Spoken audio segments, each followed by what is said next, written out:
માળિયામિયાણા honest checkpost પર દારૂ ભરેલી સેન્ટ્રો કાર ઝડપાઈ। આગામી સ્થાનિક સ્વરાજ્યની ચૂંટણીને ધ્યાનમાં રાખી મોરબી જિલ્લામાં પોલીસ દ્વારા ચેકિંગ વધુ કડક બનાવવામાં આવ્યું છે।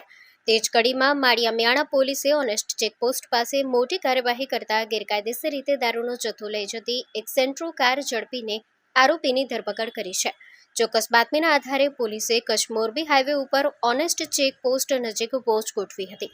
થોડા સમય બાદ GJ1HM0110 નંબરની હ્યુન્ડાઈ સેન્ટ્રો કાર મળતા પોલીસે તેને રોકી તપાસ હાથ ધરી હતી।